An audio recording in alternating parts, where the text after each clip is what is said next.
Hello friends, आज हम बात कर रहे हैं 12th साइंस चैप्टर नंबर 4 के बारे में। पिछले वीडियो लेक्चर में आपको एम्पियर और फोर्स के बारे में आपको पढ़ा दिया कि मैग्नेटिक फोर्स ऑफ सोलेनॉइड और मेटल में कैसे प्रोड्यूस होके उसके बारे में हमने आपको पढ़ाया।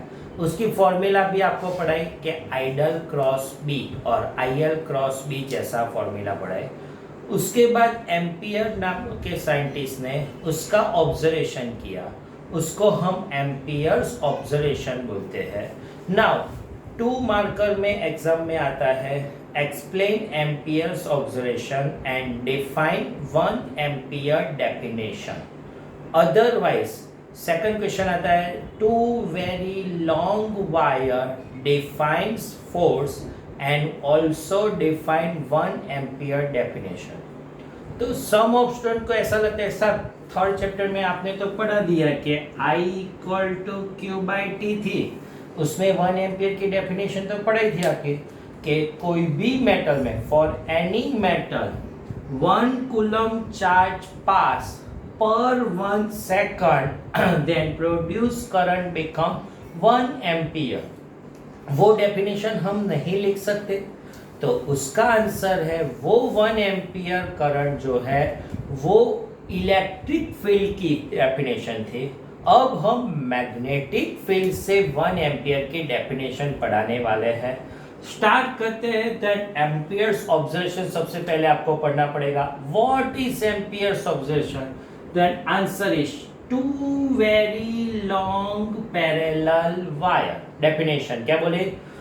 2 very long parallel wire passing current same direction, passing current become same direction, then there are attractive force, there are attractive force or opposite direction there are repulsive force। ये आपको कौन सा वाला फोर्स हो गया? Attractive force. Both are attract of same wire and this wire are repulsive force. Both are repulsive opposite direction. उसको हम amperes observation बोलते हैं। देन डेफिनेशन क्या बोले? फिर से definition 2 very long parallel wire pass if both current are same direction their attractive force, and if both are opposite direction their repulsive force। Suppose first wire current become IA, second wire current become IB। now फिर से हमने आपको जो theory में पढ़ा है वो वाला प्रोडक्ट है, ये वो बोथ वायर है। सपोज इस वायर में हम करंट फ्लो कर रहे हैं तो उसके नियर पॉइंट पे मैग्नेटिक फील्ड प्रोड्यूस होगी, उससे सेकंड वायर अट्रैक्ट और रिपल्सिव हो सकता है। अपनी टेक्स्ट बुक में सेकंड वायर पे करंट फ्लो कर रहे हैं तो नियर मैग्नेटिक फील्ड कौन से वायर में आएगी? सेकंड। और फर्स्ट में फोर्स फाइंड करना है। Both are answer equal, answer की फॉर्मूला सेम ही मिलने वाली है। तो for second wire then second wire is very long wire, then magnetic field formula mu naught IB, second wire, that means current become IB upon 2 pi r, this distance called r। then for second wire magnetic field become mu naught I upon 2 pi r। ये आपको magnetic field produce होगी तो उससे magnetic force on first wire, magnetic force on first wire में आपको magnetic force क्या मिलेगा? Force की फॉर्मूला फादर को बी लाता है, BIL। आई कौन से वायर है? First wire, that means current become IA। B की वैल्यू लिखेंगे तब क्या फोर्स मिलेगा? Magnetic force mu not IA IBL upon 2 pi r। तो magnetic force of both wire आपको मिल गए। अगर यहाँ पे हमने फर्स्ट वाला लिखा होता IA, तो यहाँ पे IB, मल्टीप्लाई प्रोडक्ट में तो फॉर्मूला सेम ही आपको मिलने वाले हैं। नाउ यहाँ से 1 एम्पियर के डेफिनेशन के बारे में बात करते हैं। Suppose IA equal to IB equal to 1 ampere लेते हैं, लेंथ बिकम 1 मीटर लेते हैं, डिस्टेंस बिकम 1 मीटर लेते हैं, that means both distance are 1 metre. ये सब वैल्यू यहाँ पे लिखेंगे, देन फॉर्मूला आपको क्या मिलेगी, mu not upon 2 pi, mu not become 4 pi into 10⁻⁻7 divide by 2 pi, pi pi cancel, then 2 into 10⁻⁻7 newton आपको मिलेगा। Then definition, 2 very long wire passing the current are same। आपको 1 ampere की definition चाहिए, that means same current pass, that means start यहाँ से आएगा, same current pass of 2 very long wire, unit length of magnetic force become 2 into 10⁻⁻7 Newton, it's called 1 ampere.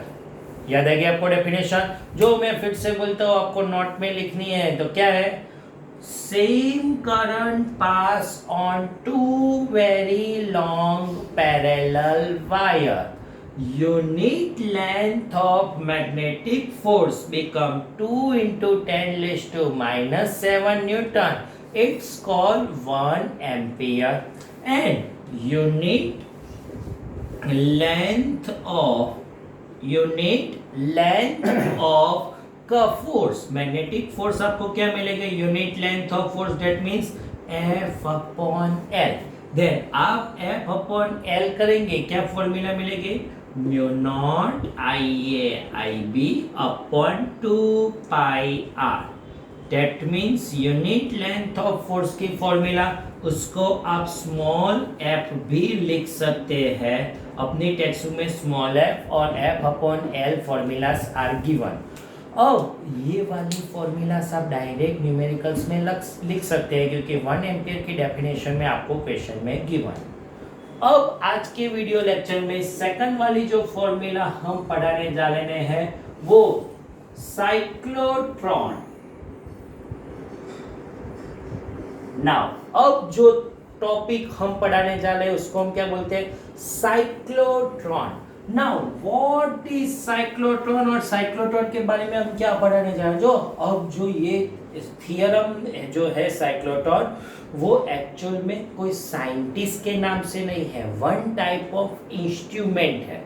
तो instrument का use आपको मालूम होना चाहिए पर कॉन्सेप्ट। तो साइक्लोट्रॉन का कॉन्सेप्ट क्या है, that means solid magnetic field में यहाँ पे लेता हूँ, solid magnetic field, that means very high magnetic field is given.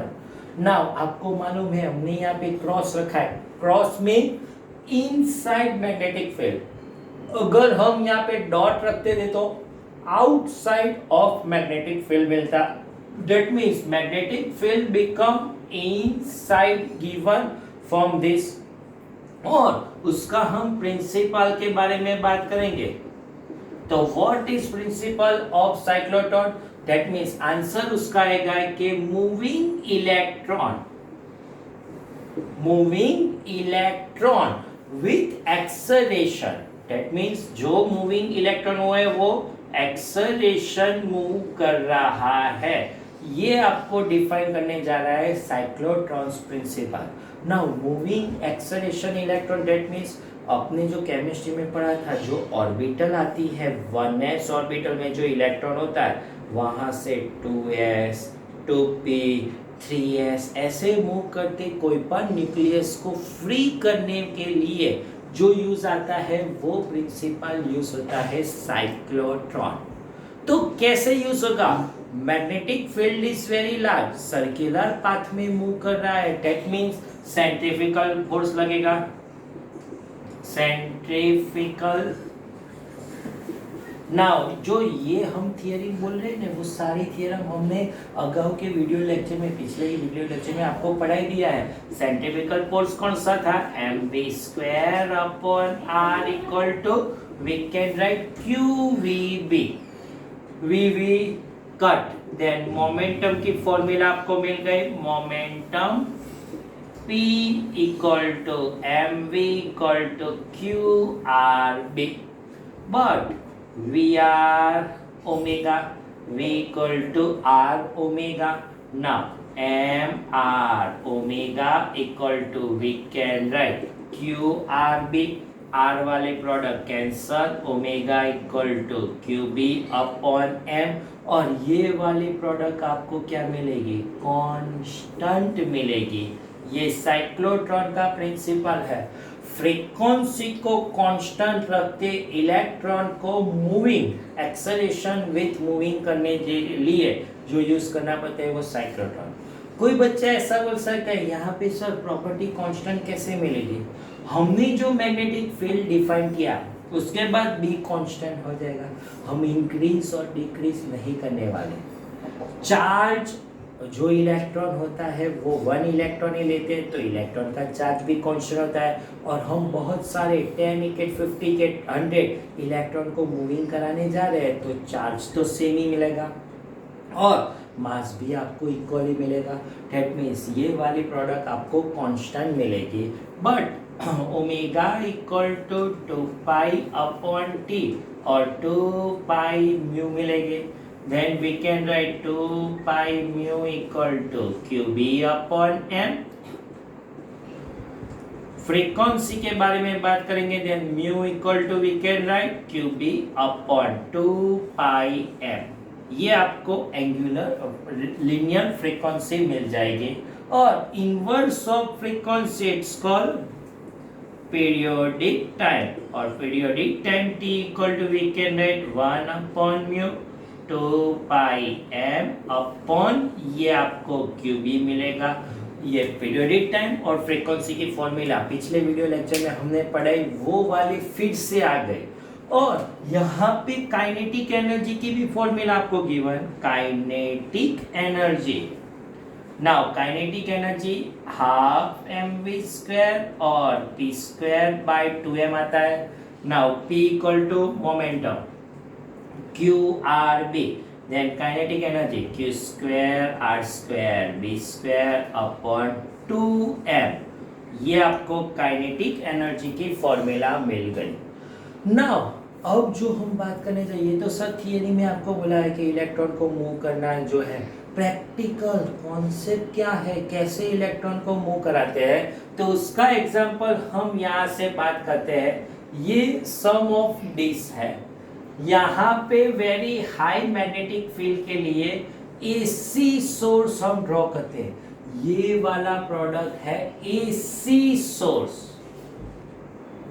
ये सिंबल AC बैटरी का symbol, very large battery, high voltage unit आपको वेरी लार्ज प्रोड्यूस हो इसके लिए चाहिए, और सेंटर में पॉइंट पे नेगेटिव चार्ज स्टेडी है। दैट मीन्स यहाँ पे कौन सा वाला चार्ज है, central become negative charge, electron का चार्ज है। अब जो मैं जो ये कॉन्सेप्ट पढ़ा रहा हूँ ना, वो सब मैं एक एग्जांपल से पढ़ाऊंगा, तो आपको मालूम पड़ेगा कि सेंटर, दैट मीन्स हमारे घर में हमारा माय XYZ पर्सन, बोले तो मेरी वाइफ, वो नेगेटिव चार्ज घर पे है, मैं आउटसाइड पे हूँ, तो मैं घर पे जब भी जाऊंगा मेरे को कुछ एनर्जी चाहिए, एनर्जी बोले तो मनी, विटामिन M चाहिए, मनी के अलावा मैं घर पे नहीं जा सकता, तो positive charge move inside the disc, ये डिस्क जो है उसमें पॉजिटिव चार्ज एंटर हो रहा है, सम of energy.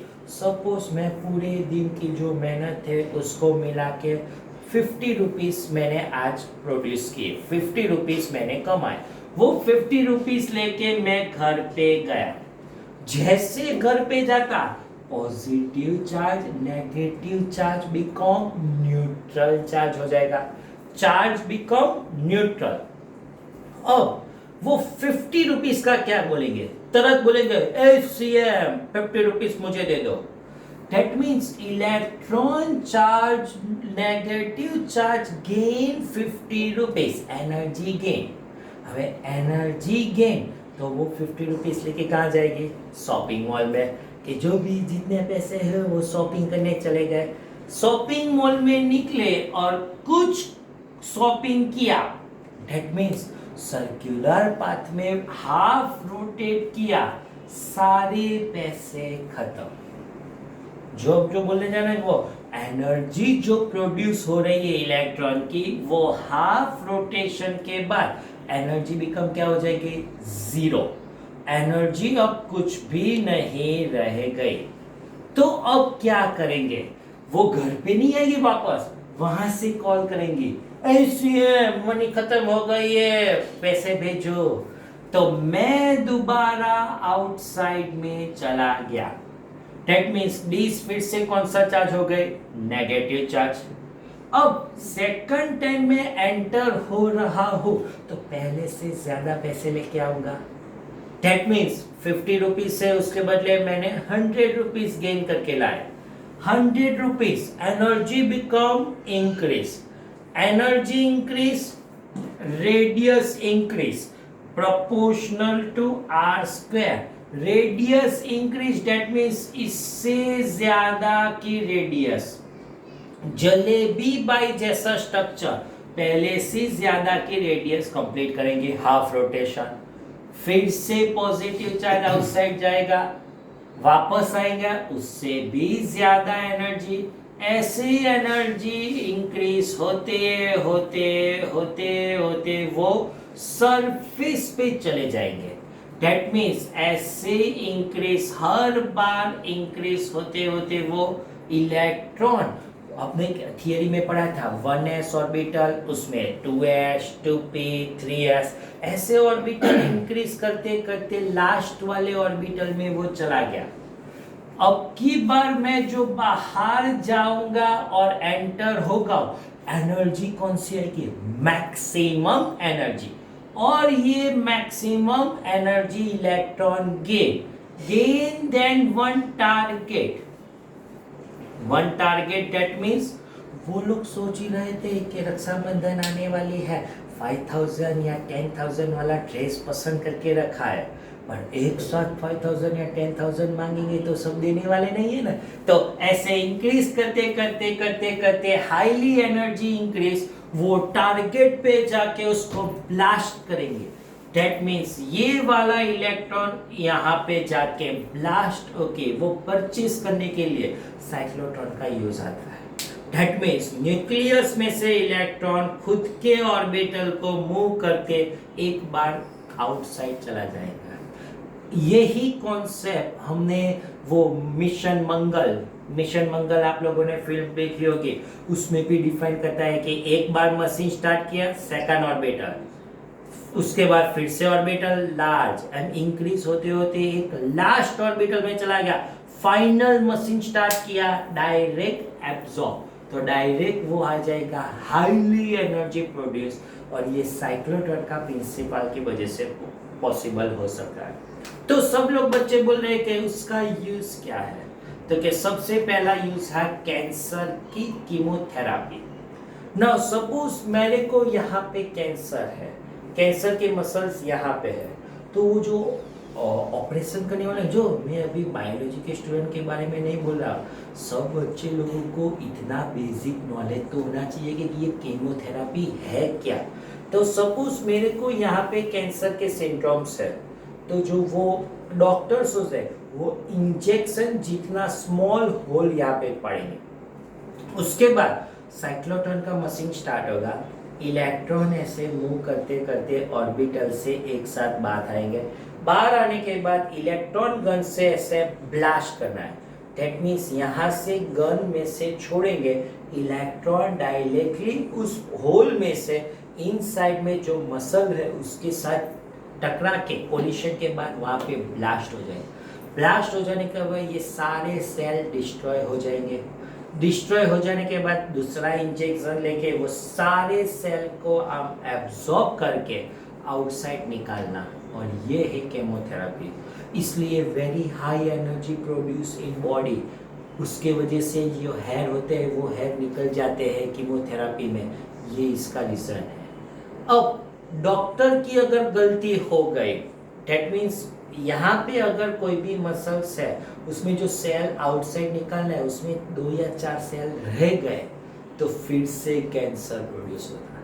That means doctor की गलती की वजह से ही सेकंड टाइम हो सकता है। अगर डॉक्टर की कोई भी गलती ना हो तो आप कर सकते हैं साइक्लोट्रॉन का प्रिंसिपल। सेकंड वाला यूज जो हम कर सकते हैं वो कौन सा वाला है तो कि केमिस्ट्री वाले पीरियोडिक टेबल में 65 न्यूक्लियस थे, उसके बाद के न्यूक्लियस कैसे फाइंड किया, तो कि कोई भी साइंटिस्ट ये टारगेट जो होता है उसमें हम कोई भी एटम न्यूक्लियस रखते हैं 65 में से कोई भी, और ऐसे कोलाइड करके ब्लास्ट करके न्यू एटम प्रोड्यूस, उसकी कैरेक्टरिस्टिक्स ऊपर के एटम से कुछ डिफरेंट आती है तो वो अलग से डिफाइन करने। और अभी आपको मालूम है पीरियोडिक टेबल पूरा कंप्लीट हो चुका है, जो कंप्लीट हो चुका है वो प्रिंसिपल है साइक्लोट्रॉन। ऐसे हम कहीं पर भी इलेक्ट्रॉन को हम मूव करना हो, आउटसाइड में निकालना, तो वो प्रिंसिपल साइक्लोट्रॉन की प्रिंसिपल से यूज कर सकते हैं। तो लिमिटेशन आ जाती है, क्या है लिमिटेशन, तो कि सबसे पहले लिमिटेशन साइक्लोट्रॉन का इंस्ट्रूमेंट बहुत ही लार्ज है, ऐसे जेब में लेके घूम सकते हैं, ऐसा छोटा वाला इंस्ट्रूमेंट नहीं होता है, पूरे रूम जितना बड़ा होता है। इसलिए कैंसर की जो इलाज होती है उसमें जो आईसीयू रूम है तो वो बहुत ही लार्ज वाला रूम होता है। क्यों, ऐसे बड़े बड़े इंस्ट्रूमेंट बहुत सारे रखने पड़ते हैं साइक्लोट्रॉन के प्रिंसिपल। वो फर्स्ट वाली लिमिटेशन। सेकंड, एनर्जी इतनी हाई होती है कि फ्रीक्वेंसी गीगाहर्ट्ज फ्रॉम में आ जाती है। गीगाहर्ट्ज फ्रॉम में that means very high frequency. इतनी हाई फ्रीक्वेंसी में मास को कांस्टेंट रख पाना बहुत ही कठिन हो जाता है। और frequency increase if mass is very small, कई बार ब्लास्ट करने के वजह से स्लाइड चूक हो गई, दूसरा सिंड्रोम भी ब्लास्ट होता है। डेट मीन्स फ्रीक्वेंसी इतनी हाई होती है कि उसको कंट्रोल करना बहुत ही मुश्किल हो जाता है। ये साइक्लोट्रॉन का प्रिंसिपल, इसलिए कैंसर का इलाज बहुत ही कॉस्टली है। एनर्जी बहुत ही प्रोड्यूस सही है, जितनी ज़्यादा एनर्जी करेंगे उतनी ज़्यादा ही कॉस्टिंग आपको मिलने वाली है। ये साइक्लोट्रॉन के बारे में हमने पढ़ा दिया। तो आज के वीडियो लेक्चर में हमने साइक्लोट्रॉन के बारे में पढ़ा दिया। उसकी 3 थियरम है। फर्स्ट, एक्सप्लेन साइक्लोट्रॉन प्रिंसिपल, तो आपको यहाँ तक फ्रीक्वेंसी और काइनेटिक एनर्जी फॉर्म में रखेंगे। और explain cyclotron's practical and use and limitation, तब आप ये वाले यूज और लिमिटेशन रखेंगे। अब एनसीईआरटी की जो अपनी बुक है सीबीएसई बोर्ड, उसमें 4th चैप्टर में एक ही थियरम कट की है, वो वाली है साइक्लोट्रॉन। आप देख सकते हैं साइक्लोट्रॉन की ये थियरम तो आप लोगों को पढ़नी ही पड़ेगी। डेट मीन्स ये वाले थियरम तो सारी फॉर्मूलास आपको अगाऊ की वीडियो लेक्चर में हमने पढ़ा दिया, ये फॉर्मूलास कैंसिल नहीं हुई है। डेट मीन्स उसके सारे न्यूमेरिकल्स होंगे, तो कैंसिल क्या हुआ, ये वाला। और ये तो कॉन्सेप्ट है, बेसिक नॉलेज है, वो तो आपको चाहिए। डेट मीन्स यूज और लिमिटेशन अपने सीबीएसई के बोर्ड ने कैंसिल की है, स्टेट बोर्ड ने अभी तक कुछ चेंज नहीं किया है, लेकिन हम तो पूरे की पूरी थियरम आप लोगों को पढ़ा दी। Thank you very much.